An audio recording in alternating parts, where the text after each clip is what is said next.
Good evening and welcome to the May 3rd meeting of the Glendale City Council. Can we have roll call, please? Council members: Friedman. Here. Garpetian. Here. Najarian. Here. Sinanian. Here.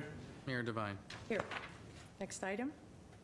Next item is a flag salute, which this evening will be led by Council Member Garpetian. Please join me in saluting our flag of our great nation. I pledge allegiance to the flag of the United States of America and to the republic for which it stands, one nation under God, indivisible, with liberty and justice for all. I'd ask for everyone to remain standing as we have this evening's invocation led by Pastor Todd Leonard from Glendale City Seventh-day Adventist Church. Let us pray.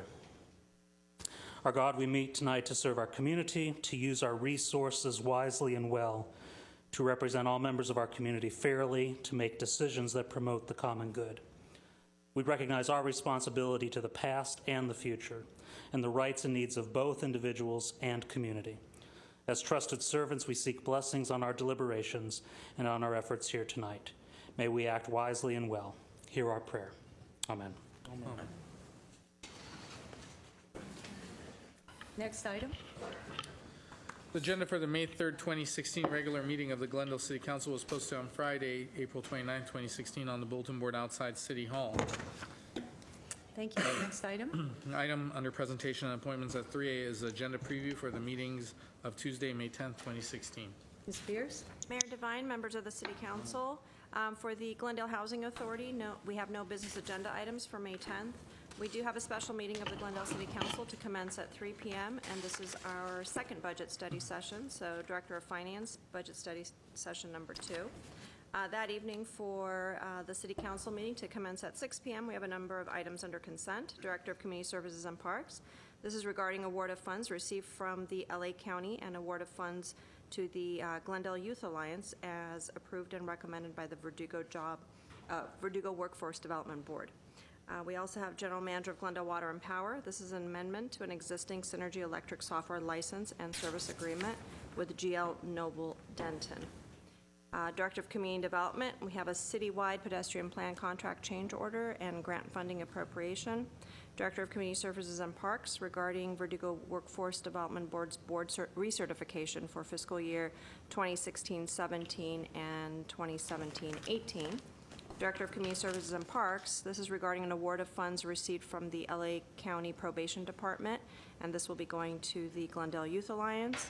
And lastly, on consent is General Manager of Glendale Water and Power, resolution authorizing the City of Glendale to quitclaim its utility easement on North Central Avenue, and that is consent. Under action items, we have 3 items. General Manager of Glendale Water and Power, request for proposal for power generation and major equipment for the Shoal Canyon Landfill Power Project. City Manager's Office, we're going to have a discussion on the impacts of the utility user tax as it relates to the Library Department. Director of Community Development, and this is regarding the North Brand rezoning. And lastly, we have a hearing, Director of Community Development. This is a public hearing on appeal of denial of demolition permit application, and this property is located at 1420 Valley View Road. And that concludes my report, Madam Mayor. Thank you, Ms. Spears. Next item. As we're moving certain things around, expecting a guest to join us, we can move to, actually, with your permission, Madam Mayor, 3C, which is a proclamation declaring May as Older Americans Month. Right. And go ahead. Accepting? Okay, great. Members of our staff, thank you. Good evening, Madam Mayor. Good evening. Council members and staff. I'm Maggie Kavarian with the Senior Services Unit. I want to introduce my colleague, Mark Sturdivant, who oversees the Trails and Open Space Program. Good evening, Madam Mayor, members of council, members of staff. I'm here today to introduce you to Jerry Burnham, who will accept the Older Americans Month proclamation on behalf of over 40,000 seniors living in the city of Glendale. This year's theme for Older Americans Month is Blaze a Trail, and Jerry is truly a trailblazer when it comes to our volunteer Trails and Open Space program. Jerry recently retired from iHeartMedia, where he served for many years as an engineer at radio stations like KFI, KISS FM, and KOST Coast. But more importantly to us, he is the spearhead of our restoration efforts at Duke-Magian Wilderness Park since the station fire. He has personally planted dozens of oaks, sycamores, and big cone spruce trees, and he's supervised the planting of many, many more of those by our regular volunteers. He helps oversee our third Saturday Wilderness Workday and comes into the park on his own during the week to water, weed, and make sure that our trees have a survival rate matched by none other. A few years from now, there's going to be a new forest in Duke-Magian Wilderness Park, just like there was in the 19th century, and Jerry Burnham will largely be responsible for it. Madam Mayor? Thank you. Hello, Jerry. Hello. Hi. Let me read the proclamation for you, okay? Okay. Proclamation says, whereas the population of the city of Glendale includes over 41,000 residents ages 60 and older, whereas we appreciate the value of inclusion and support in helping older adults successfully contribute to and benefit from their communities, whereas the City of Glendale recognizes that older adults are trailblazers, advocating for themselves, their peers, and their committees, paving the way for future generations, and whereas our community can provide opportunities to enrich the lives of individuals of all ages by promoting and engaging in activity, wellness, and social involvement, by emphasizing home and community-based services that support independent living, by encouraging and promoting pedestrian safety among Glendale's older citizens. Now, therefore, I, Paula Devine, Mayor of the City of Glendale, do hereby proclaim May 2016 as Older Americans Month. I urge every resident to take time this month to recognize older adults and the people who serve and support them as powerful and vital individuals who greatly contribute to the community. For Older Americans Month, Jerry, you are a great contributor. Thank you so much. Thank you very much. You're welcome. Would you like to say a few words? Only that it's been an honor to work at such a magical place as Duke-Magian Wilderness Park and to promote getting the forest back there and cutting brush and watering things and really having a good time with all the other people who help out as well. Thank you so much. Thank you. Councilman Sinanian will present the proclamation.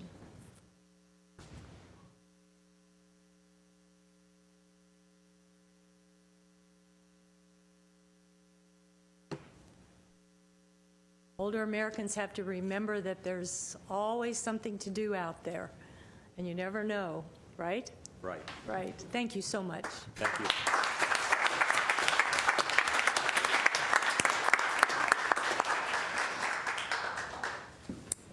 Next, I have a proclamation for Building and Safety Month. Jan?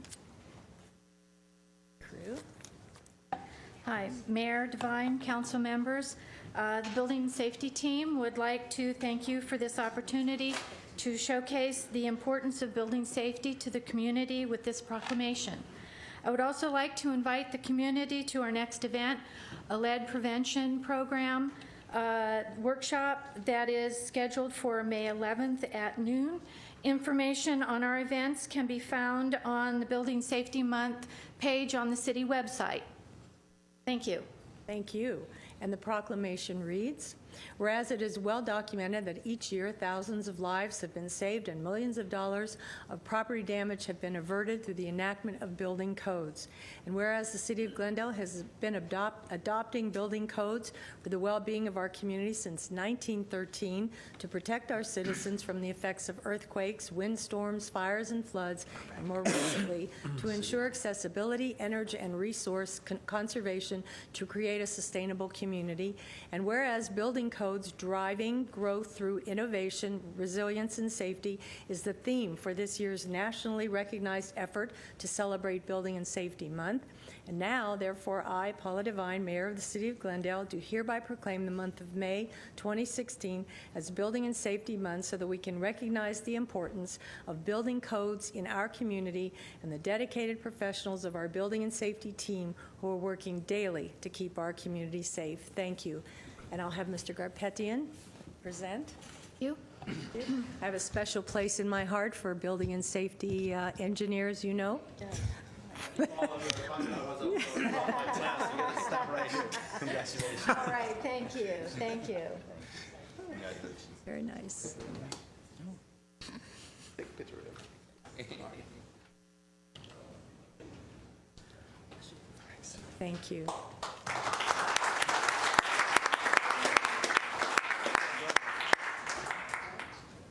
Mr. Kasakian, are we ready Yes, we are. for? 3B is the mayor's commendation to Honorable Philippine Consul General Leo M. Herrera Lim.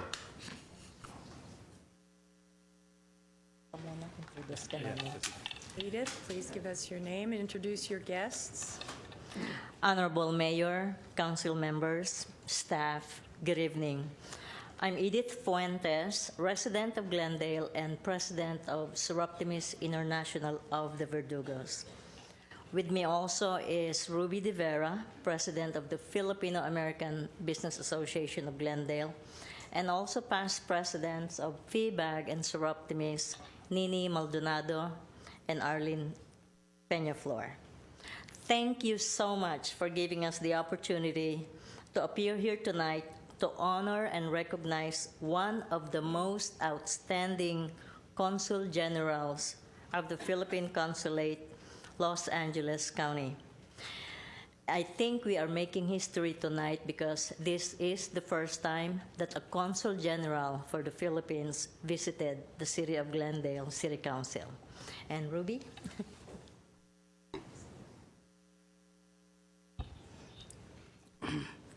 It is with pride and pleasure that we introduce to all of you the man who is serving the largest Filipino-American community in the United States. There are roughly 825,000 Philams in Southern California. He was instrumental in spearheading many community outreach programs and in bringing together the different Philam organizations. He's actively involved in unleashing the potentials of the Philams in political, economic, entrepreneurial, and cultural standpoint. Ladies and gentlemen, please help me in welcoming and recognizing the Honorable Consul General Leo Herrera Lim, Consul for LA County, and with him is his loving wife, Fides Herrera Lim. Thank you.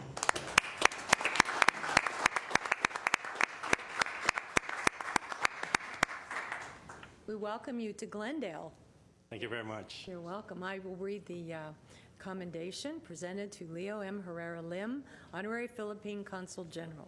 In recognition of your intellectual leadership and virtuous trajectory as the Honorable Philippine Consul General, your noble governance has helped bring together many Filipino-American organizations across the United States of America. I thank you for your benevolent support within the Glendale community, and on behalf of the City of Glendale, I wish you continued success on all of your future endeavors. Thank you. Don't forget. Thank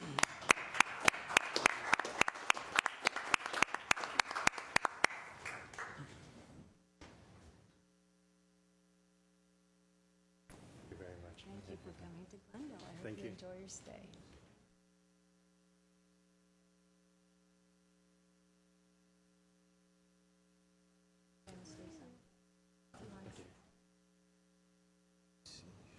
I thought I lost my right to speak for coming in late. Well, Mayor and the councilman, thank you very much for honoring not just me but my people who live in Glendale.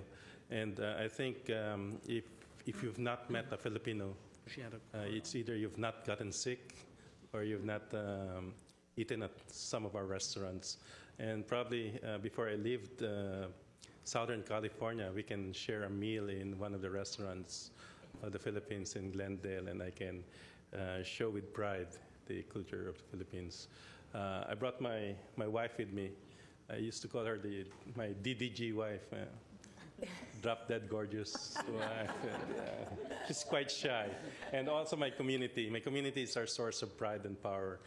Filipino migration is probably one of the biggest migration story in the world, and they're a pride of our country. And I would tend to say usually that we're either the Irish or the Mexicans of Asia, because 10% of our population is outside the country, and they take on any task that's offered them, from healthcare to working the farms, and they're proud of their labor, just like people of Glendale. So I'm proud to have been part of your program today, and I wish you all the best, the council. Thank you very much. So much.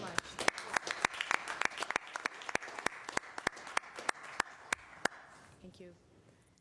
I have a card for 3C, which was the proclamation for Older American Month.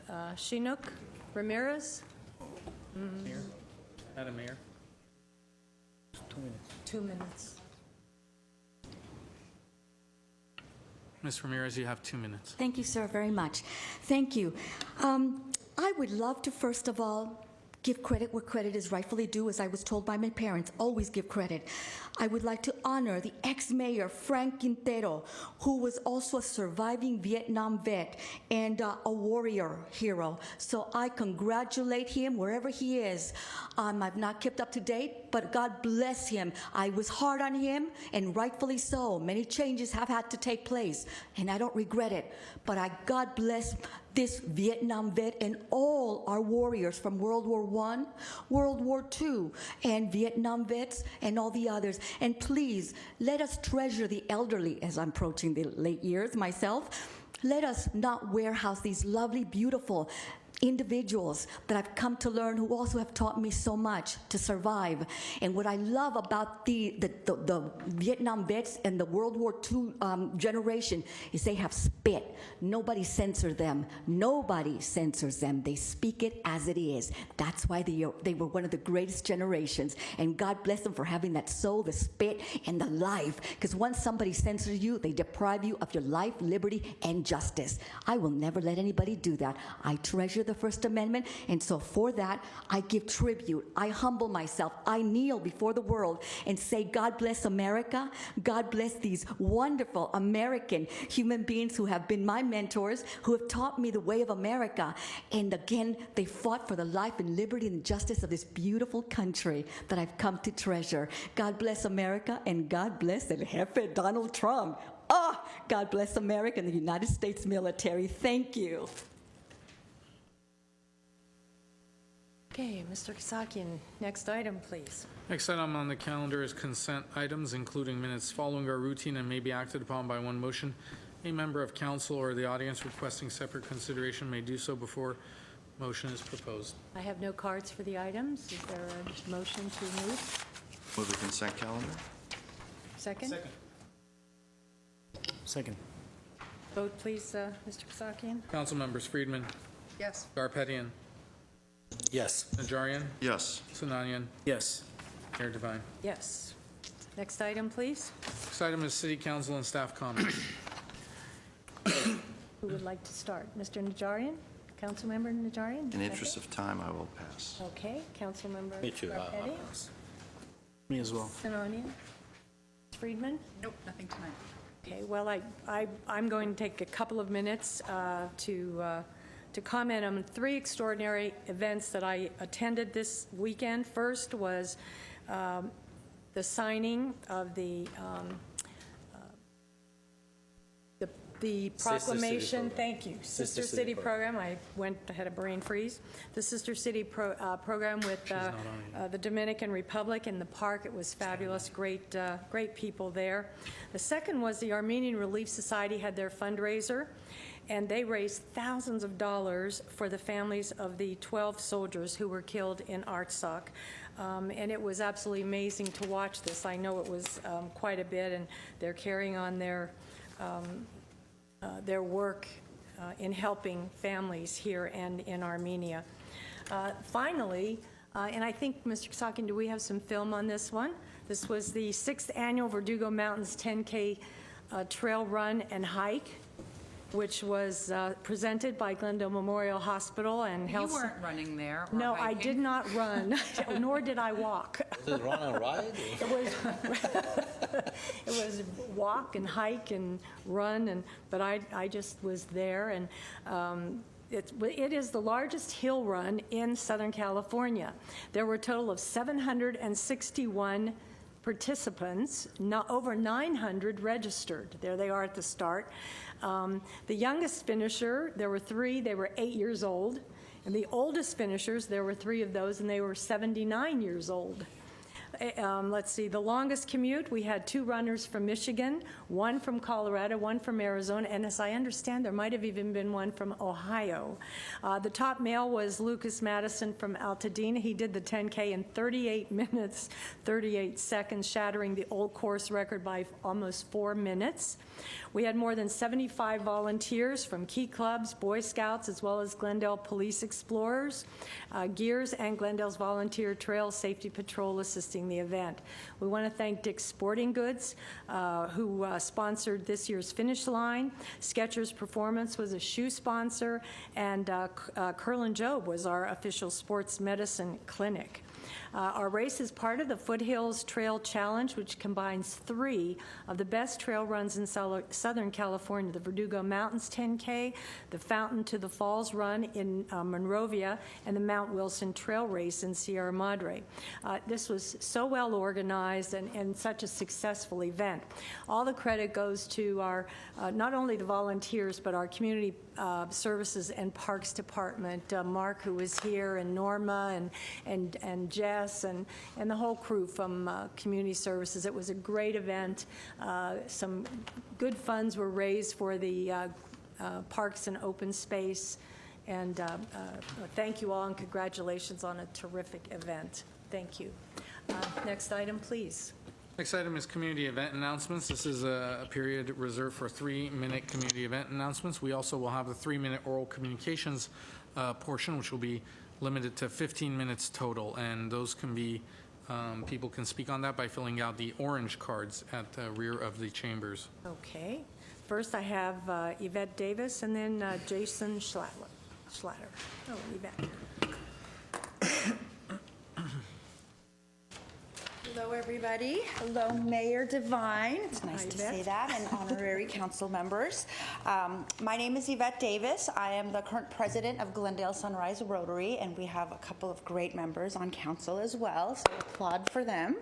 I'd like to invite everybody to our Festival of Arts events we are having at the Central Park, Saturday, June 25th. This is a community event.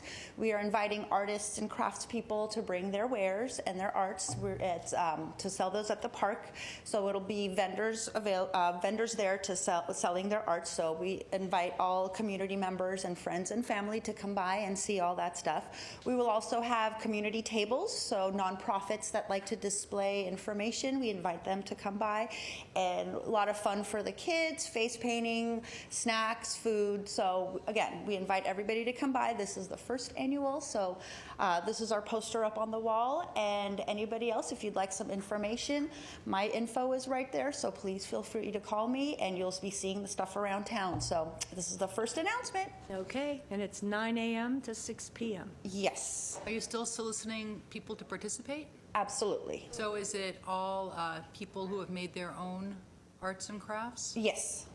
So, and it's open to all different types of media. Photography, clay, oil, watercolor, crafts, like beadwork, whatever you can imagine. Have you made this presentation in front of our Arts and Culture Commission?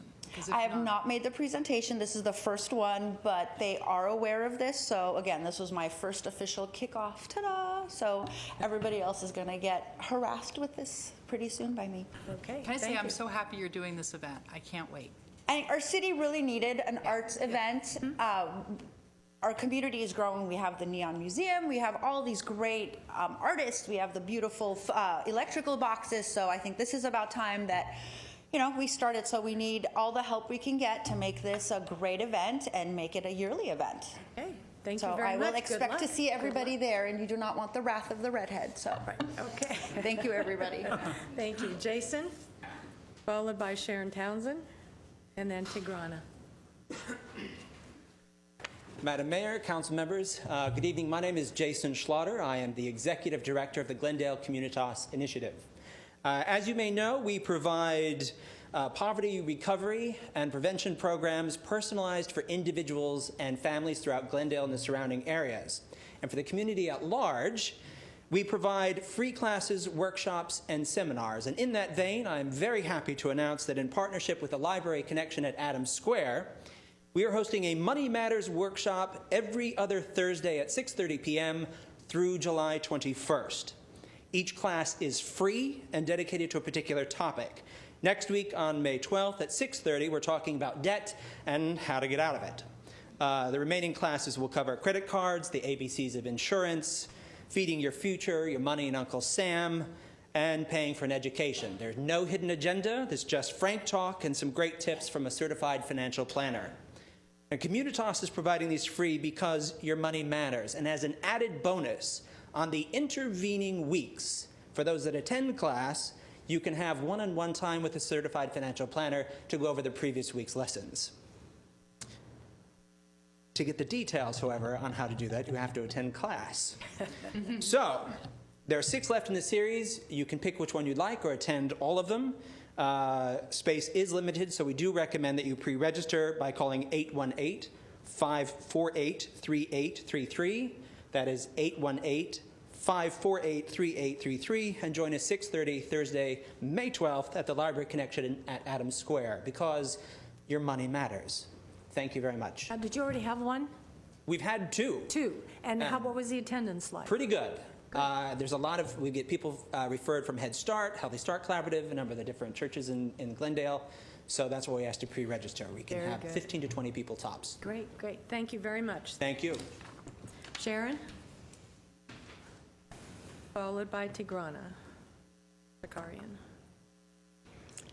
Hello, Mayor Devine, City Council, and staff. I'm Sharon Townsend with Glendale Healthy Kids. In June, there's a Global Health Repurposing Award Conference in Chicago. Stakeholders from science, business, and philanthropy are being brought together for the purpose of repurposing a collective commitment to health. Glendale is a very fortunate community in that during this past year, we have been working on mobilizing this city, building an interdisciplinary collaboration to facilitate the sharing and implementation of knowledge of the global health challenges. In other words, I feel we are successfully bringing a global health initiative to this local level. What is happening locally is also happening globally. I'm grateful to you before me and our health care leaders in this community for working together to change the trajectory of health. It has and it continues to be a true partnership between all the disciplines in this community. Tomorrow, Glendale Healthy Kids and Glendale Arts is working together across disciplines to bring you the 15th annual Taste of Downtown Glendale, beginning at 5:30 with the check-ins at the Alex, the Museum of Neon Art, and the Wakeman-Cushman building. You can sample more than 40 restaurants, including 13 new restaurants in Glendale, and we have 3 wine and beer locations. Glendale Healthy Kids, much like the Population Health Initiative, has repurposed its Taste of Downtown Glendale to bring you a more robust, cultivated, and engaging event. We've mobilized our partnership to implement community tables, activities for children, 5 music locations, and over 13 new restaurants. Together, we know the importance and impact of collaboration. Together, we both advocate for children, and together we're going to utilize communication and information resources to bring you a better event. But more importantly, we're using this event to educate our community on the importance of enriching our children through good art, good health, music, and programs which will bring value to their lives, thus value to this community. So join Glendale Healthy Kids and Glendale Arts as we celebrate the gift of children, good health, music, and art, but also just have a great, jolly old good time. Thank you. Always fun. Always fun. Tigrana?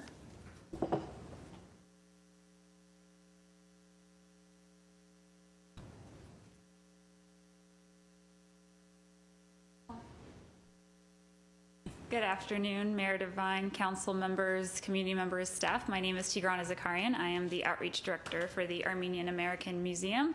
Many of you have attended the Armenia and Open Wound exhibition that is currently on view at the Brand Library and Art Center until June 11th. And throughout the duration of the exhibition, we have a slate of complementary programming that we're presenting on a weekly basis in order to attract diverse audiences. And it's my pleasure pleasure to introduce Mr. Juan Garcia. He is the Spanish outreach coordinator for the Library, Arts, and Culture Department, and he's going to fill you in on our upcoming Cinco de Mayo event. And we have the pleasure of having him present both in English and Spanish for our Spanish speakers. So thank you.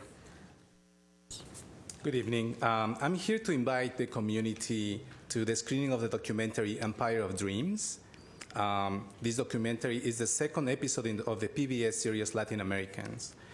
This screening is sponsored by the California State University Northridge, the American Library Association, and the National Endowment for the Humanities. This event is one in a series of events offered in conjunction with the exhibition Armenia, an Open Wound, which is presented by the City of Glendale and the Glendale Library Arts and Culture in collaboration with the Armenian American Museum. At this event, we will have two special guests, TV personality Palmira Perez and the historian Jorge Leal from the Department of History at CSUN. This documentary is based on the history of the Latino immigration to the United States during the late 19th and early 20th centuries. After the screening, historian Jorge Leal will present a talk on this topic. This event will take place on Thursday, May 5th at 7 p.m.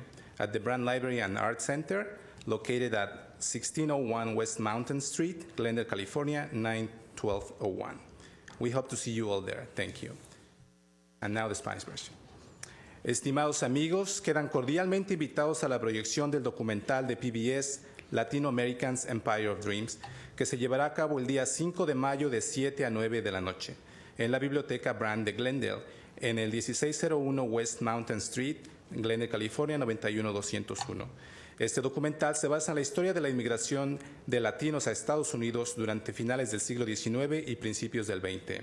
Después de la proyección, el historiador Jorge Leal ofrecerá una charla sobre este tema. Invitados especiales, Palmira Pérez, personalidad de televisión, Jorge Leal, del Departamento de Historia de CSUN. Este evento forma parte de la serie de eventos presentados durante la exhibición Armenia, an Open Wound, que en español es Armenia, una herida abierta, la cual fue presentada en el Museo de Memoria y Tolerancia de la Ciudad de México en el año 2015. Esta exposición es presentada por la ciudad de Glendale, el Departamento de Biblioteca, Arte y Cultura y el Museo Armenio Americano. Esta exhibición estará disponible hasta el 11 de junio del presente año.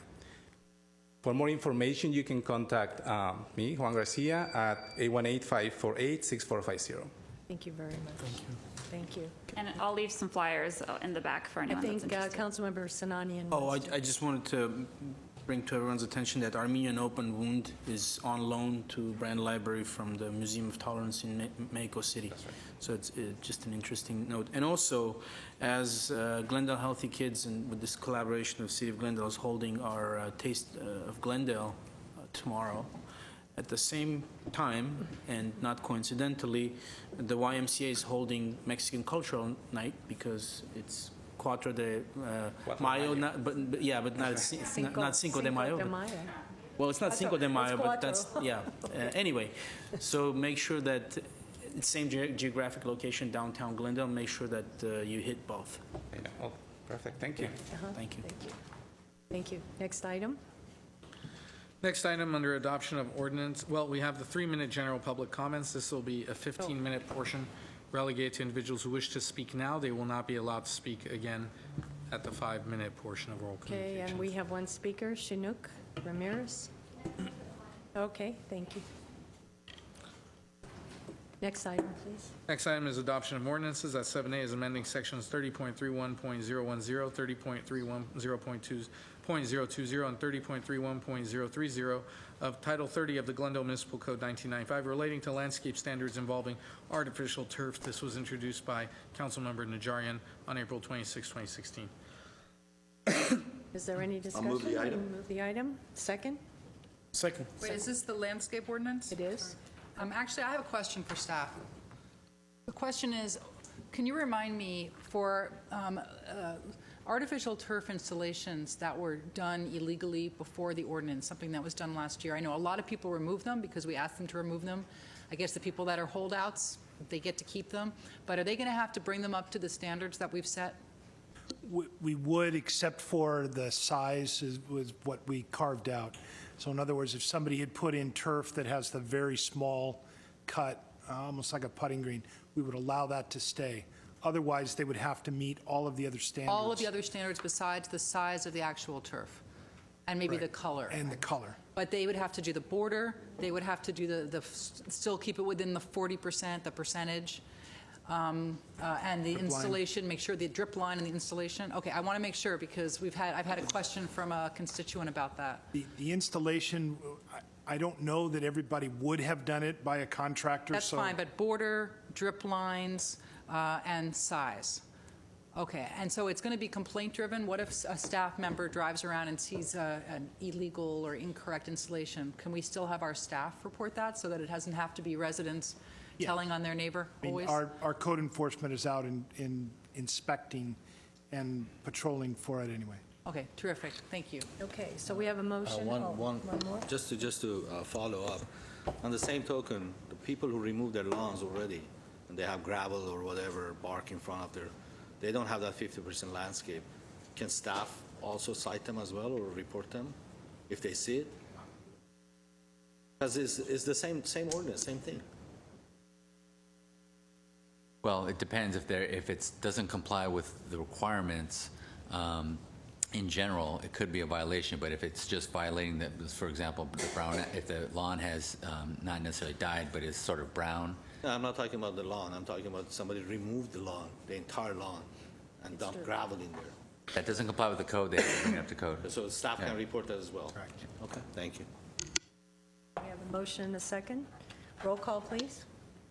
Council members Friedman, Yes. Garpetian, Yes. Najarian, Yes. Sinanian, Yes. Mayor Devine. Yes. Next item, please. Under action items, 8A is Director of Community Development regarding award of contract to Glendale Dial-A-Ride Operations. 8A1 is a motion authorizing city manager to execute an agreement with MV Transportation, Inc. for the operation and maintenance of the city's Dial-A-Ride demand response paratransit service, not to exceed $5,331,618 for a 5-year period with 2 one-year extension options. Okay, Mr. Ochoa. Yes, ma'am. This is procurement for our Dial-A-Ride program. And without any further ado, we'll have Phil take you through the process and the recommendation. Phil? Madam Mayor, members of the City Council, in anticipation of our existing contract expiring in June of this year, the City Council authorized the issuance of a request for proposals for our Dial-A-Ride service. Staff issued 15, we sent the RFP to 15 companies. We received responses from 2, MV Transportation and Southland Transit, who is our existing provider.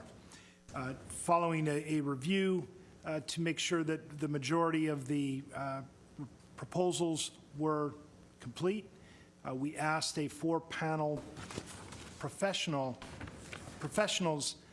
in the transit area to put together a 4-person panel to review both the RFPs and do an interview with both providers.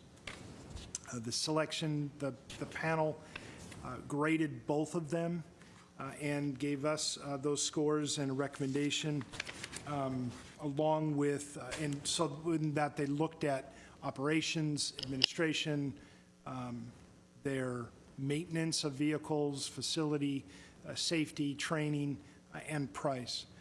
I would say that both of the proposers are qualified to do this work for us. In fact, Southland has been doing it for quite some time. But the recommendation from staff is for MV Transit for a few reasons. We think that there is more corporate support behind the operation.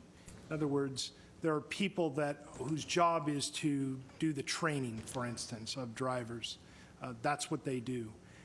With Southland, smaller company, some of those responsibilities are being shared with other things. The MV has some other add-ons, if you will, that would enhance the service to our customers, our constituents. Namely, they would be able to, much like NextBus, they would be able to see when their van is going to arrive using their hand phone, their cell phone. There's also the ability for us to tap into their system, and when I say us, it's certain locations, like the ARC, tap into the system, and somebody who doesn't have a cell phone will be able to tell them, your ride will be here in 10 minutes, don't go stand out in the sun just yet, type of thing. The MV has what's called mobile eye collision avoidance. It's something that is around that will warn the driver if there is a pedestrian, if there's a car getting too close, if they're getting too close, and it will alert the driver, and so we believe that's a safety feature.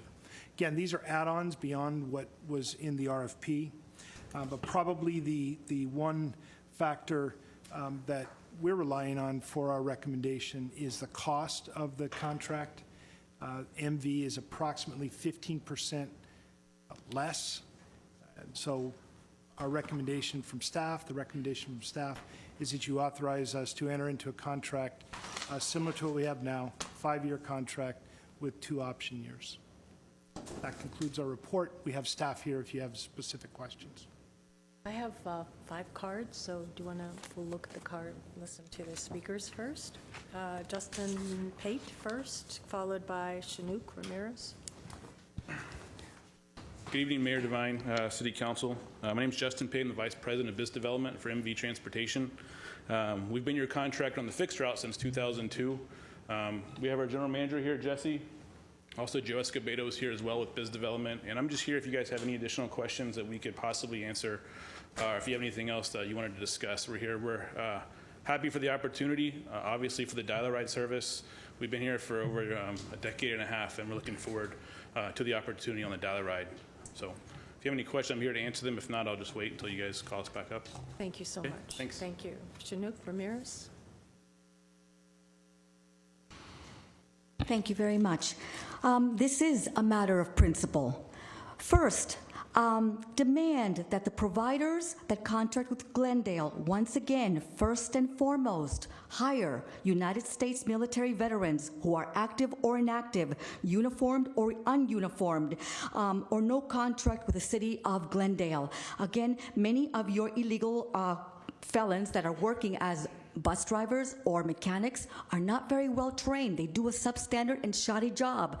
And for those of us who do take a bus and do not talk out of our gluteus maximus, we have a problem with that. Ms. Ramirez, Yes. Can you just keep it? And so, anyway, again, thank you. This is the way I speak. I don't know any other way, and this is who I am. So, again, hire people who are competent. Hire people who can give adequate directions, because not all of us know everything, so we ask the bus drivers. They should also know what time they begin and what time the buses stop running. Give us that information. You know, don't leave people hanging. Provide us with sufficient information. That's all the pedestrians and the bus passengers request. And again, thank you very much, and again, improve the standards. Thank you very much. Thank you. Scott Transu, followed by John Gantis.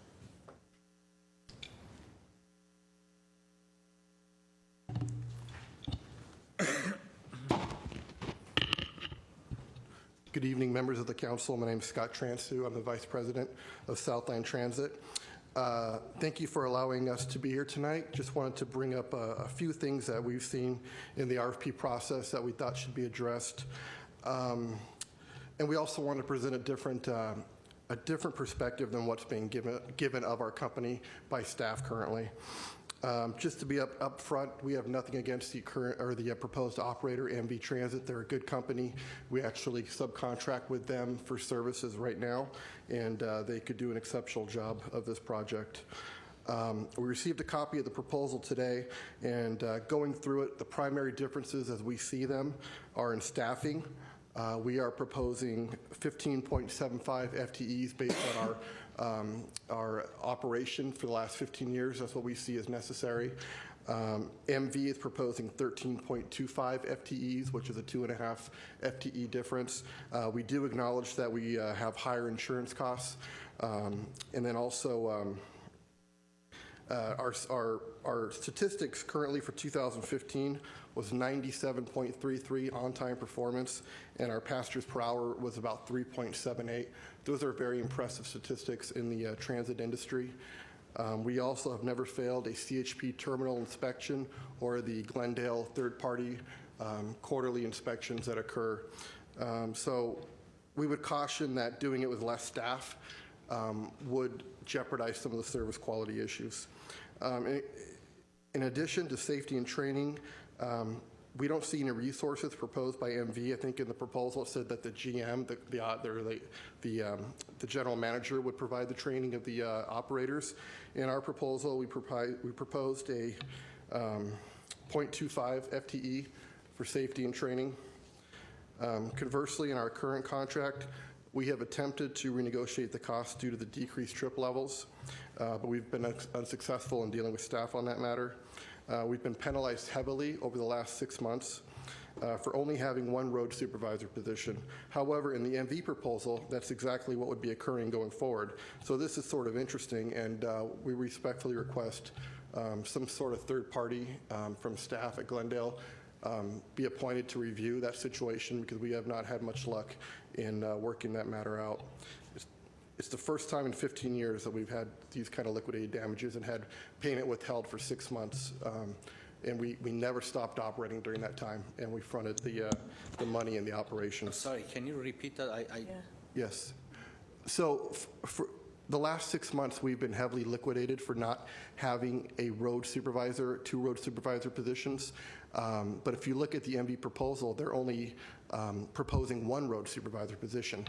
So the very thing that we've been penalized for is what they will be doing going forward. And so we're just asking that that matter be addressed, because we've been liquidated close to $50,000 over the last 6 months for not having the 2 road supervisor positions. So we just think it's kind of interesting that going forward in the new contract, there'll be 1 road supervisor position.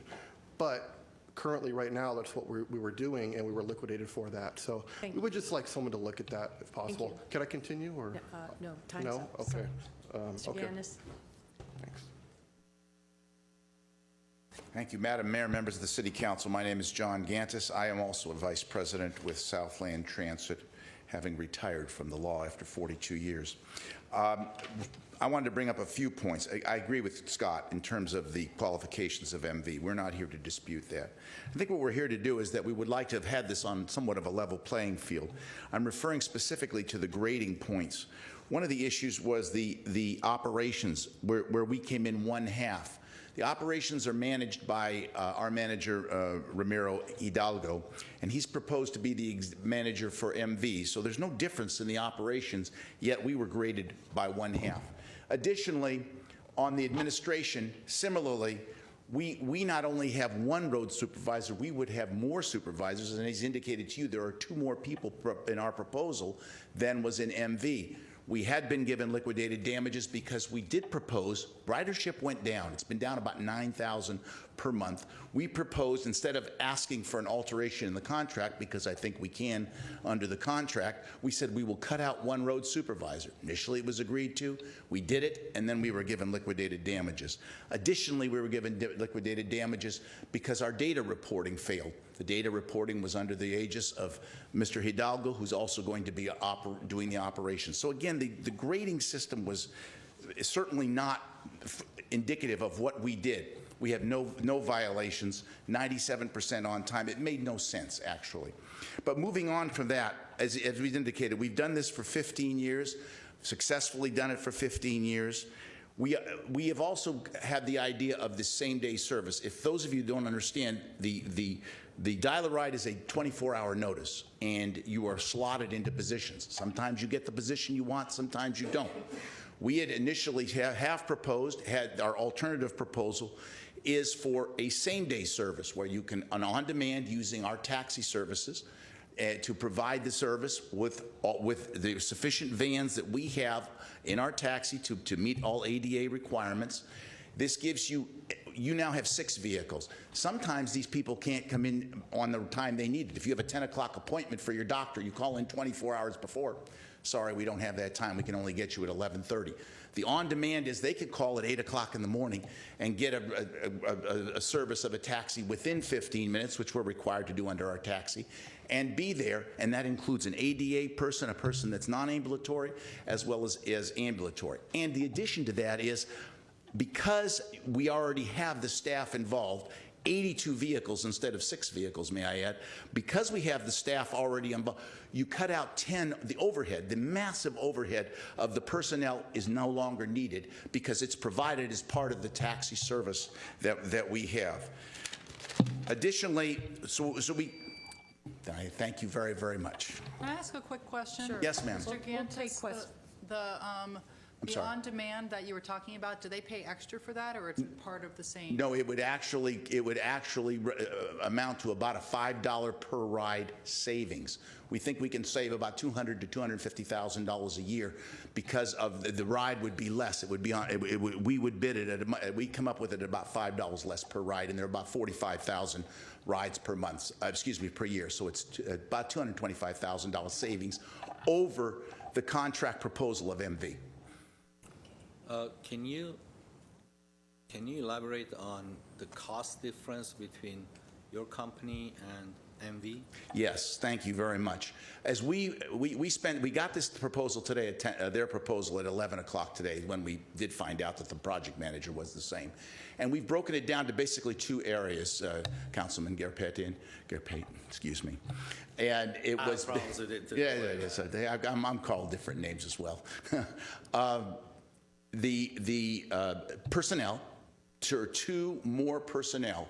We bid ours based on not only what our history was, but also on what we understood the demands of staff were, because they wouldn't let us cut out. So we went back to our same staffing. But the bigger difference is the insurance, and I can't tell you what it is. It's a $90,000 difference. Ours comes in at roughly $129,000. And theirs comes, $120,000, and theirs comes in at $29,000. I can't explain what it is. I don't know what it is, but we can't get it cheaper than that. Maybe it's the size. They're like a $90 billion company, and we're just a small local people. But that's where the basic difference in the contract is on the insurance and the personnel. So you have more personnel in your bid than the other company? Yes, we have 2 more people. One being an additional road supervisor, which we were told under our existing contract we needed to have. And I think there is a difference between our mechanics. We're proposing a mechanic A, which is basically a senior mechanic, and they're proposing a mechanic C, which is a basic rookie mechanic, as part of their proposal. So that's a $50,000 salary difference. But those are the personnel is where some of the cost is, but the biggest cost is that insurance. Yes, it is 2 more people. Thank you. Thank you. Thank you very much. One more question. For Mr. Gannis or for yes, staff? Yes, from Mr. Gannis. As everyone know here, I go to senior housing projects in the city. I talk to a lot of seniors. I visit their adult day healthcare centers, and I interact with them a lot. And one of the biggest complaints they had was the 24-hour notice that they have to give in order to get a ride. Whoever gets this contract, what would be your idea? I know you said on demand, but is it on a same day service that they call and get a Same hour. We are required to have a 15-minute or less response under our under the taxi ordinance, which we're 99% on time, and we have to meet that. It's just going to be like a taxi, except if we send a van, if you're non-ambulatory, it's on that response time. So they can call within a half an hour. Thank you, Mr. Gannis. Thank you. Okay, go ahead, because we have one more speaker, but go ahead. You want to? I have a question. Microphone. Okay, and we'll probably want to. I can wait, but I wanted to ask a question of Yes, Mr. we'll get- Scott. yes. Okay. Transu, I'm sorry. Transu. Transu, Yes, okay. yes. So let's, so shall we hear from Mike Mohill first, and then we'll come back Do to you mind these? if I or ask the just question, because Okay, there's a no, certain go ahead. flow of information. Okay. So I want to make sure that Mr. Gant is covered. You were trying to say something, and this is a $5 million contract. I need to be informed. Sure. Were you trying to say something more that you didn't have an opportunity to say? Yes, I was. If I would, thank you. I'd love to hear it. Okay, thank you. I just wanted to talk a little bit more about the scoring and the process as well. I don't see how in operations, how an incumbent can score 5.5 versus 9.5 when we have almost zero complaints on the service, high-performing statistics. In vehicle maintenance, we have the best statistics that you can have for an operation of this size, never failed any kind of inspection. We also scored lower than the proposed contractor. And then on administration, we scored 4.75. The proposed MV scored 9.0. And we don't understand how that can be the case when they are proposing the use of our current project manager, who was put in place by Glendale City staff against our wishes at the time. That's a huge conflict of interest to have an employee of a bidder be on 2 bids, and who knows what kind of information is being shared that's proprietary. We just found this information out today when the bids were made public, and that was very disconcerting to us. And also in regards to the staffing plan, how can we score lower when we propose more staffing? We're 2.5 more bodies than the proposed operator. And then just a couple other things to consider is the Beeline maintenance facility. I think we're all well aware that it's at capacity, it's substandard. That's the reason for a new facility being built. When the Beeline contract was put out for bid last year, only one contractor proposed on that, MV Transportation, the incumbent. And if you look at the report, every other contractor said they could not get a facility, and so therefore that was not a competitive procurement because it was not a level playing field. A long-term agreement was implemented with MV, and if the same thing happens with this contract, then basically you're precluding other contractors from coming in within the next couple of years when it's built in 2019.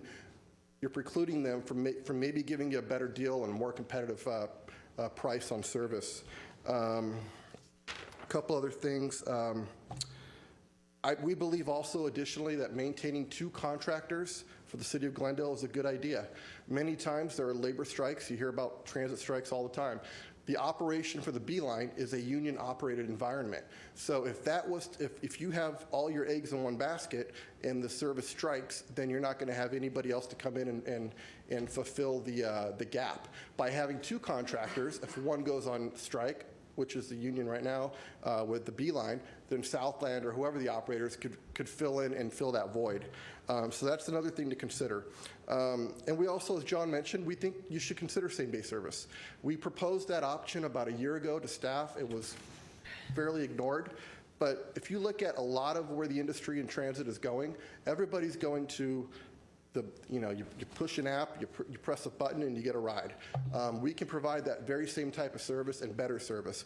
Right now, we're at capacity because we have 7 vehicles. When you have an 82-vehicle fleet roaming around, it's available to service the trips, then people are going to use it more often. Right now, ridership has declined from 54,000 trips to 45,000 annually. So that's something else to consider.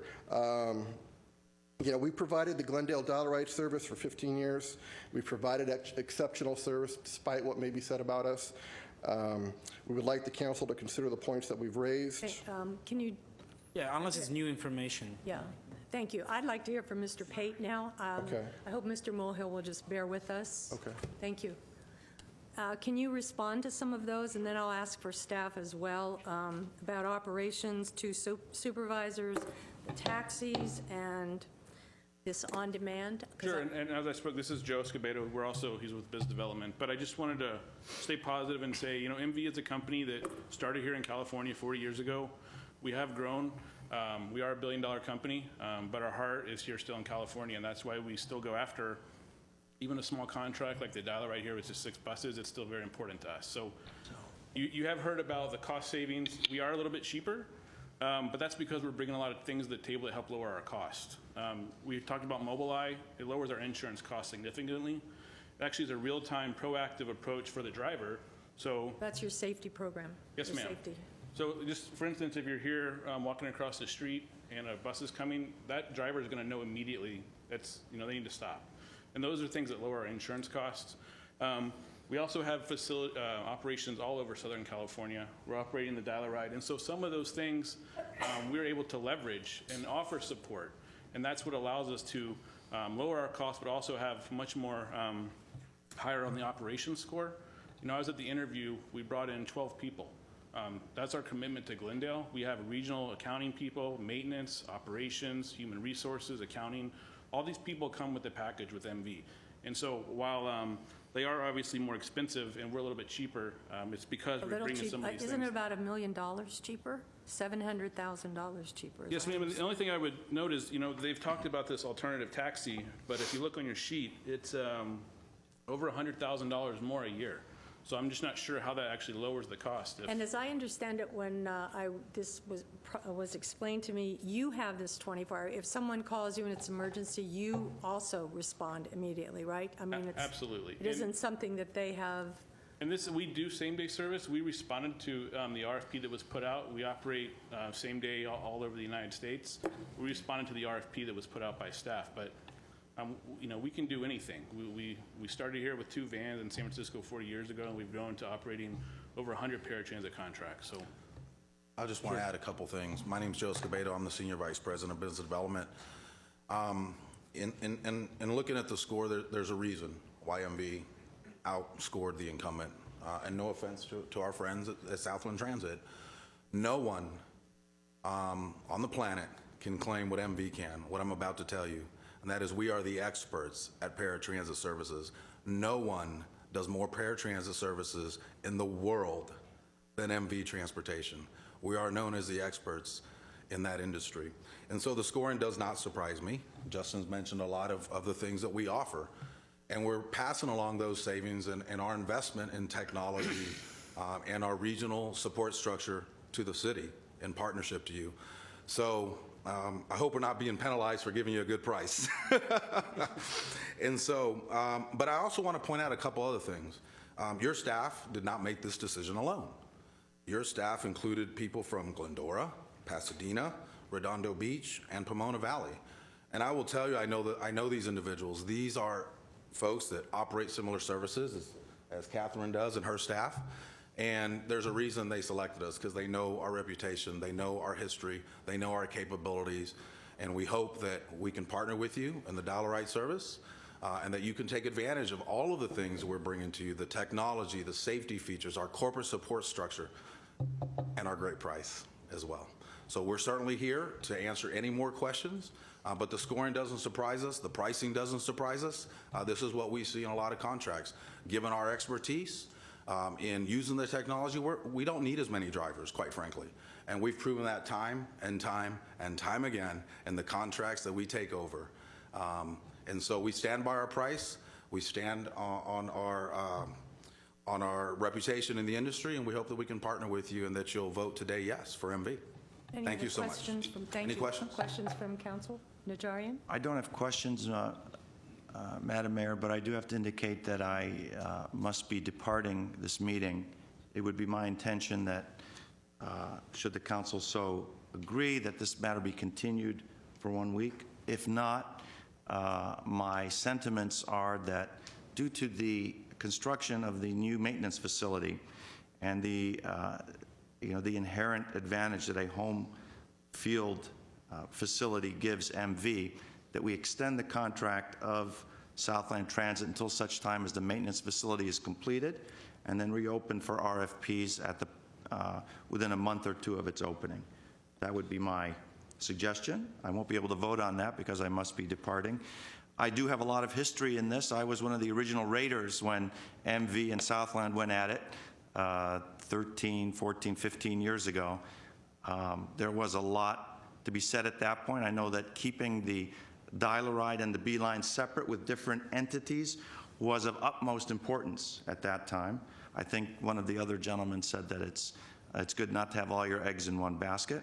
However, I do know MV Transit. They do work for MTA.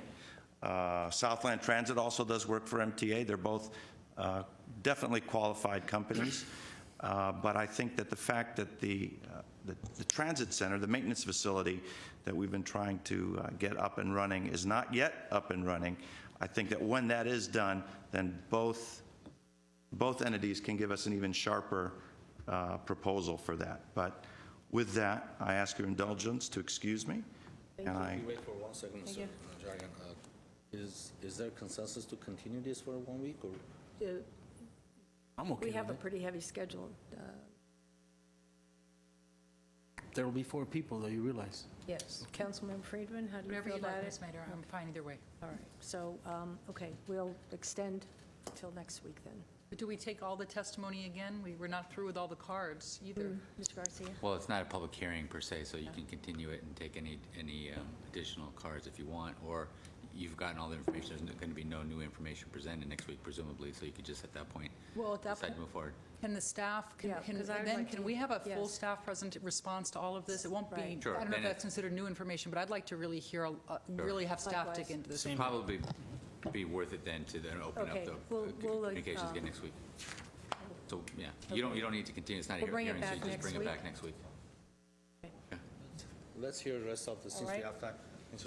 Let's hear the rest of the speakers. Okay, well, we'll have, thank you, gentlemen. Mike Mulhill?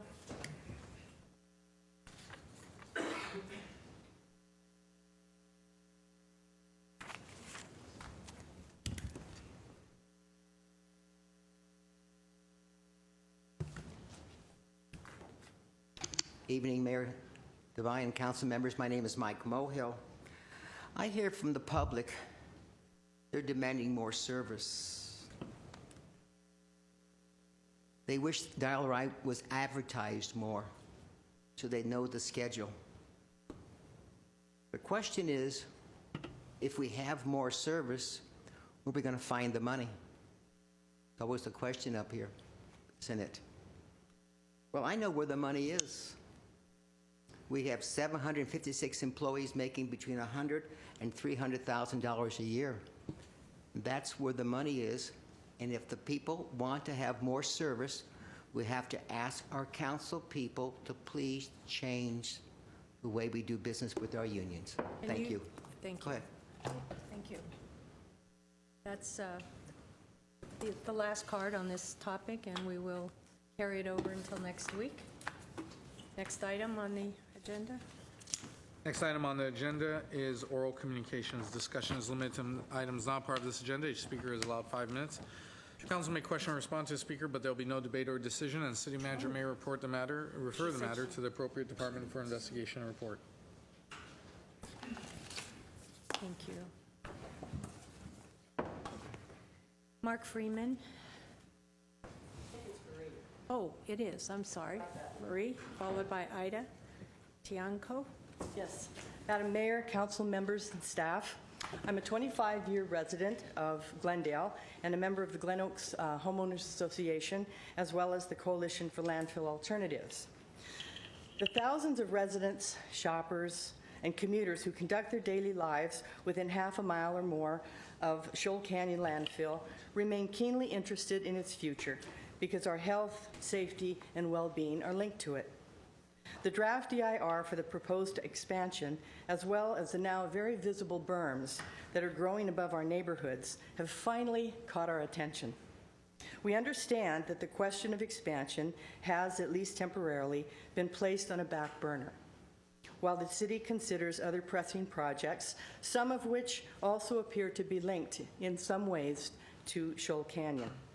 My purpose this evening is to present a list of questions from the perspective of community members, primary stakeholders in these decisions. This isn't the forum where we expect answers by any means. The questions are too big. We want to avoid misunderstandings and cross-accusations of misinformation. So to that purpose, here are some of our key questions which relate to the city's intention to build an anaerobic digestion facility. This kind of facility is a promising idea to meet state standards for clean air and to convert organic waste to energy.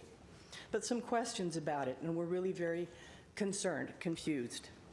What kind of AD operation are you planning to build? What's the proposed scale of the project in the short term and the long term? When can the community expect to see preliminary designs for an AD project? The city website has suggested that the project may begin as soon as the end of the year. Is this still the case, or have we misunderstood? What feedstock, this is critical, will the AD use? Will reconfiguration, perhaps expansion, of the current waste shed be required in order to collect enough appropriate feedstock to make this process economically viable? Will more and different feedstock trucks be needed? Will they run on natural gas or on what? Where will feedstock be stored to remove material that cannot be digested? Plastic, metal, glass, and so on. Unlike refuse in a landfill, AD feedstock can't be covered daily with dirt, and digestion can take several days. So open feedstock awaiting digesters will stink. How and where will it be stored, and some barrier to the public? If methane production fluctuates, how and where will that gas be stored and monitored? When will the city develop a rigorous public education program to encourage a new kind of recycling aimed at something like anaerobic digestion? These all lead to another main question. Where will the AD operations be located? Administrative action, city council resolutions from at least 2007 to the present indicate that Shoal Canyon has been the proposed location. What sites other than Shoal Canyon have been or are being considered? When will the environmental impact reporting process for this begin? CalRecycle has designed a model EIR for AD projects in California. It lists about 26 conditions that need to be addressed. The general literature on AD focuses on three main challenges that we should consider. This is, in fact, methane, fire explosion, asphyxiation for people who work there, and strong odors. Can't get around them, but you can. Let's look at the location of Shoal Canyon more broadly to question if it is, in fact, the only ideal place not only to absorb the risks inherent in a landfill, but also to take on added risks of a moderate-scale AD facilities. We'll assume a worst-case scenario because human projects sometimes fail. AD facilities and power generators should sit on solid ground. Active landfills are not stable ground. This one on and near earthquake faults is especially at risk. Shoal is surrounded by high fire danger California Fair Plan zones. It is in a California Fair Plan zone. As with landfills, it already leaks some methane and CO2, a place where smoking is a very bad idea.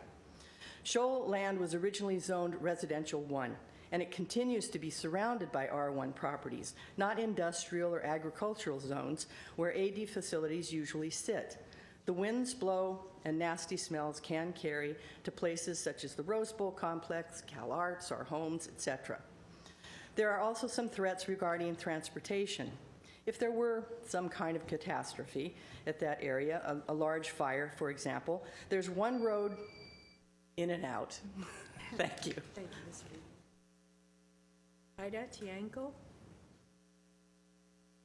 followed by Mike Mulhill. Hello, Mayor Paula Divine. Thank you for giving us time. My name is Ida Tianco, and my husband, Faith Obeni, used to live in the East Coast, but we moved here 30 years ago, and we love it in Glendale. This is regarding serious traffic accidents. The residents of Highland Street and Dale Avenue need your help to reduce serious traffic accidents. Over the past 30 years, there have been several accidents. Thankfully, none so far have been fatal. Our suggestions to improve the safety include extending the red zone of the entire length of the building at 5422 San Fernando Road, including the alley located at San Fernando and Highland.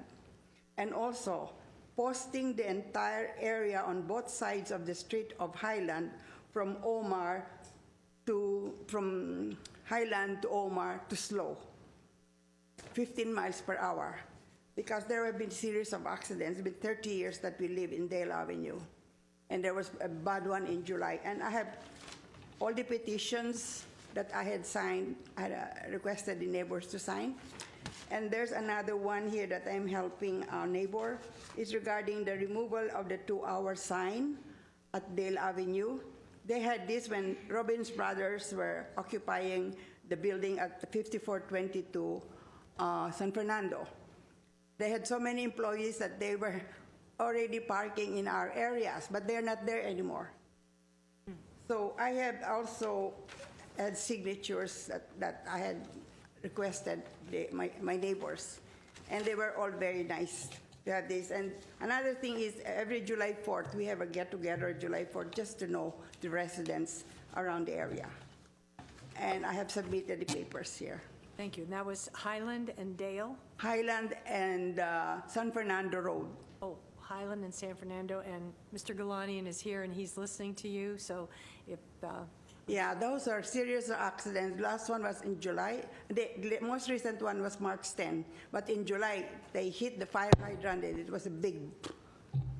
Yeah, because they don't slow. And the 2-hour parking is at 50? And the 2-hour parking is the residents who have 3 cars have to pay something like $65 something every end of the year for the coming year. What street is that on?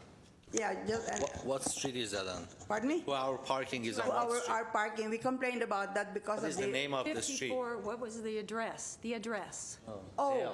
Dale Avenue. Dale Avenue. Yeah, I think, why don't we have Mr. Galani and talk to her? There's a process they can go through with the Traffic and Transportation Committee, I think, to have them review these requests. Okay, Rubik will give you his information. Okay, thank you. And do I have to give the petitions? Oh, City Clerk will take those. Thank you. Thank you very much. Thank you for your time. Have a good evening.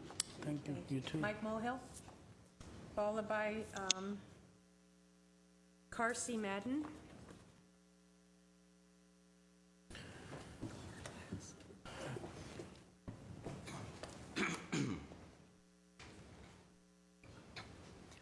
Good evening, council members. My name is Mike Mohill. David versus Goliath, the utility user tax. Goliath, the city establishment has been running scared should the people vote yes and approve Measure N, the utilities users tax. Using thousands of dollars of taxpayers' money, our city management, council members, and senior staff has sent out 2 one-sided information mailers, including information inserts in our GWP bill, information inserts in Glendale News Press, and information inserts in Crescenta Valley Weekly. Using social media, Next Door Neighbor, the city public information officer, has also been busy placing unusual amounts of informational stories on our police and fire departments. And we are still weeks away from Election Day. I guess if I were one of the 756 city employees earning between $100,000 and $300,000 a year, plus a generous pension, I too would want to send out to the voters one-sided mailers, newspaper inserts, and use social media. The city employees want the status quo, as does the elite establishment. The elite establishment knows that if the voters approve Measure N, things would have to change. Little David, the messenger of change, does not have the resources of Goliath. The little people are using email, walking neighborhoods, handing out literature, putting out yard signs, and asking the public for campaign donations. The elite establishment have heard the solutions, but the solutions have fallen on deaf ears. The establishment seems to have convinced some people that balancing the budget year after year after year with increases in fees and taxes are the solution. They have already saddled our children with over $1 billion. $1 billion, that's borrowed money, bond for the mismanagement of our city resources. Change will not be easy, but the alternative could eventually lead us to follow the footsteps of Santa Ana and San Bernardino into bankruptcy. Like the folks who have to pay the bills, future city employees should be on Social Security and 401k plan. No more defined benefits. Outsourcing to the county for police and fire services, where county services are about 25% less than comparable Glendale fire and police employees, would be the beginning. Why should Glendale taxpayers be on the hook to guarantee 7.5% rate of return on the failed investments of CalPERS? Today, what bank pays 7.5% guarantee interest? One alternative is for Glendale to contract with the county for only needed city services, which would reduce a bloated payroll of senior staff and others. The bankrupt cities of Santa Ana and San Bernardino fire personnel found work with county services. If half the cities in Los Angeles County use county services as does wealthy and low-crime cities of La Cañada, Flint Ridge, Malibu, Calabasas, and Yorba Linda, Glendale should be able to move to the county as well. Having CalPERS employees are a luxury we can no longer afford. A yes vote on Measure N would stop wasting taxpayers' money.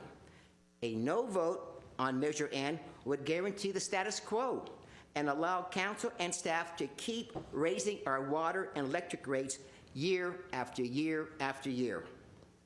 Unsustainable bond debt will continue to be placed on our children to pay for the mismanagement of our city resources. The status quo will give council justification to keep giving the public innuendos, fabrications, and misleading statements. David versus Goliath, on the side of history being made. Thank you. Thank you, Mr. Mulvihill. Carrie? Madden? Followed by Chinook Ramirez.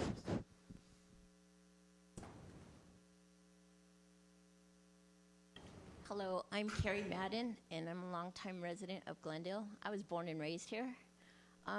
What I would like to talk to you about is housing for people with disabilities.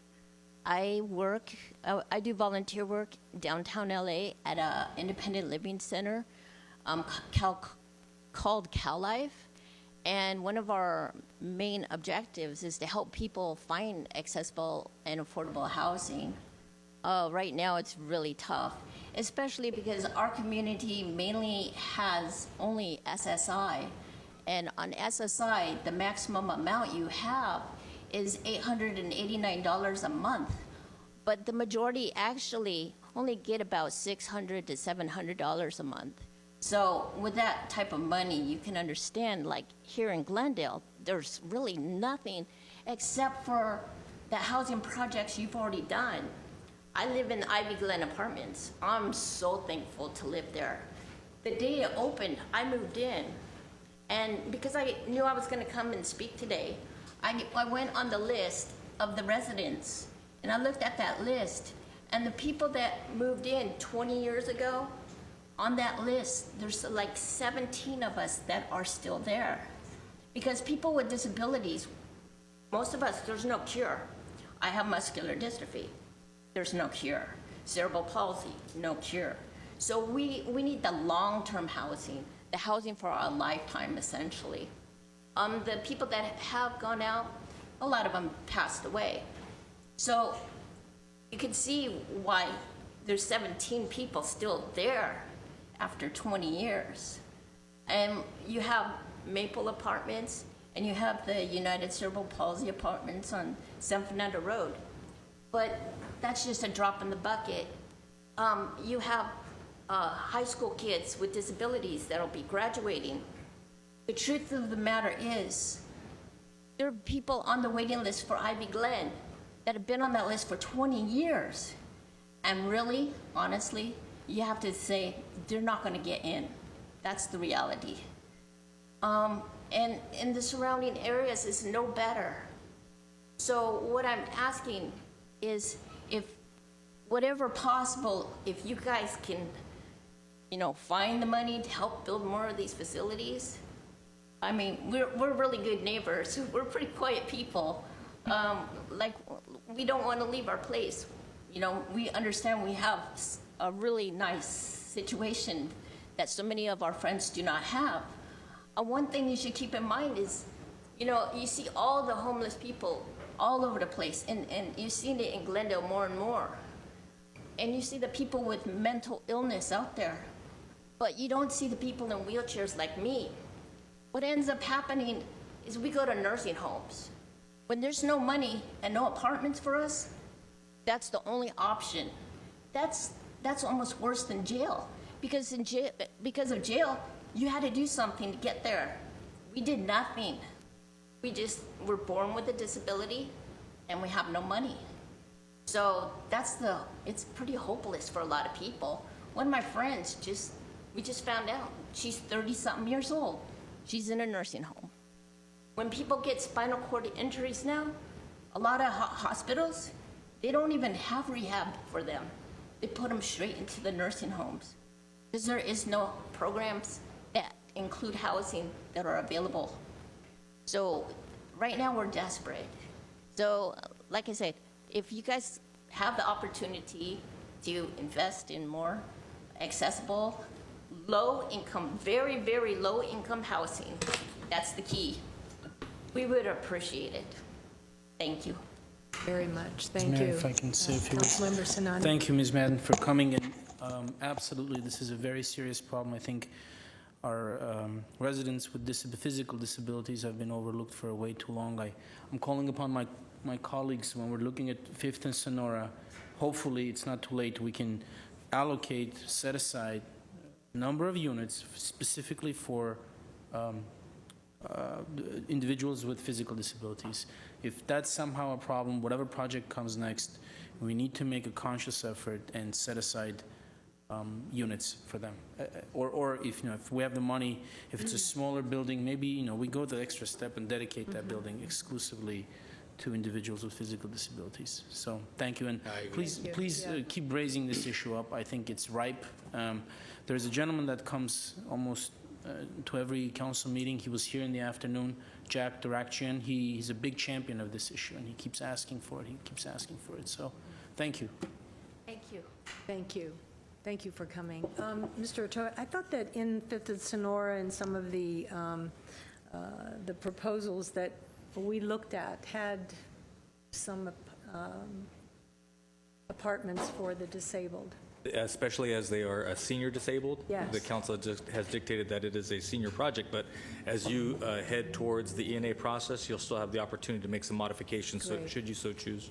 Okay. And also for the artist colony that we have, if you know anyone who's an artist right, and is disabled, that you can also apply. It's almost around the corner. It's almost ready. The applications are hopefully coming up in a week or two. They can apply for it too if they are an artist. I just want to caution us falling into somewhat of a trap on that issue, because then the individual with a physical disability will be in the same boat with everyone else, every other artist applying for those units. I think we need some more specialized attention to individuals with physical disabilities. So I understand that, but I mean the opportunity is there immediately for them to apply at least for some units. So. Okay, thank you. Thank you so much. Chinook. Thank you. Ramirez. Thank you very much. First of all, if you see me waving to the United States military aviators and Gillespie Daredevil pilots extraordinaire who have been flying over Glendale, don't think I'm crazy. I just happen to enjoy aviation and our military buffs and pilots, including LAPD and Glendale and the sheriff's chopper pilots and all the others. God bless you, and may you be abundantly blessed, and may you safely go airborne and safely touch down. I also want to say I'm impressed because Glendale appears to be one of the only cities that you have these elegant, young, Armenian young boys in the back that are so classy. They are so elegant. They're not gangbangers. They're not trash talkers. They are truly elegant young men, very young, in a suit, distributing information, flyers, and helping you and taking your speaker's card and just giving you that warm and friendly welcome. And I'll coin the term to the ex-Honorable Mayor Kurt Pringle of Anaheim. God bless these young Armenian boys. I mean, you don't know how lovely they are, how elegant they are. I will say God bless their parents, because it shows just how much these kids were taught with values, morals, and dignity. God bless these young kids. And having said that, I'd also like to say God bless El Jefe, Donald Trump. He has given me hope as a victim of gang stalking for the last several years, 24/7, and again a victim of gang stalking. And if any of you do not know what that is, please look it up. You're not crazy.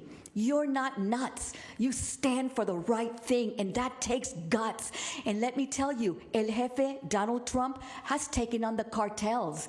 He's gotten death threats. He is up against the wall. He's got balls, and not many men have that. So God bless you, Donald Trump, for being what you are. You've given me hope when I live on the streets because I too have fought for something. I stepped on political toes, and now I'm getting retaliation. So Donald Trump, thank you. Bless you and your family. May no one hurt you or your family. Thank you for deporting all these illegal aliens and gangbangers. I've been a victim of assault, vandalism, graffiti, and homelessness. I've lost everything, but you've given me hope, Donald Trump. Thank you, thank you, thank you for being a man of great principle. And I also want to thank the ex-governor, Jan Brewer, who's fought so tirelessly for the constituents of Arizona, and Sheriff Joe Arpaio, ex-mayor of Costa Mesa, Alan Mansour, and the ex-governor Pete Wilson, who have fought tirelessly for the American people. And I didn't swim the Rio Grande. I came here by the rule of law with the approval of the Department of Justice and busted my butt to learn English in New York City with my Jewish teachers, my Jewish teachers, Italians, Germans, Polish, and Irish. And therefore, I learned that in New York City. So I am the way I am. Can't change that. So let me tell you, I'm proud. I learned the right way, and I've been a law-abiding citizen ever since. So I come from the old school, and I'm never going to change. So if I go to my grave, I said in the past, if I go to my grave, I go for the right reasons. And I doubt anybody would want to spit at my grave. They'll just say, God dang, I didn't like her, but okay, she's gone. But you know what? I'm happy. Donald Trump and all these wonderful human beings who are standing for the rule of law, enforcing the rule of law, and bringing back America, where, again, he and like all the others, Jan Brewer, Sheriff Joe Arpaio, Alan Mansour, and Pete Wilson, and he was right. He was absolutely right. Should have listened to him before. And what they did was they demanded the enforcement of the rule of law, implement the rule of law. And they will start to protect Americans. They will start to provide security for Americans and stability and also freedom. That's what we all want. I know I want that. I want to walk free on the streets and not be harassed. That's all I want. I want to be happy, free to walk and run and smile and not have to look over my shoulders every second. Not paranoid, just being gang-stalked and harassed. And for that, Donald Trump and Jan Brewer, Sheriff Joe Arpaio, Alan Mansour, Pete Wilson, God bless you for standing up for the right thing. And anybody else who does, I will name you till the end of time, so help me God. And again, God bless America. God bless the United States military. God bless this beautiful country and all our military veterans who have passed on. And I will kneel before you and say 1,000,000 times over, thank you, thank you, thank you. Because today I do understand what freedom is and what to fight for. And God bless you all. Thank you. Thank you. Next item. Madam Mayor, next item, there is no items, although I will have to remind you that we have a Housing Authority meeting that we have to adjourn, I believe. Is that correct, Mr. Attorney? That's correct. So you just need a recess so that the chair of the Housing Authority can ask for adjournment of the Housing Authority meeting. Just ask for a motion. Okay. So Motion. moved. So moved. Housing Authority is adjourned. Second. Okay. All righty. Do I have a motion to adjourn? So moved. Second. Thank you, and good night.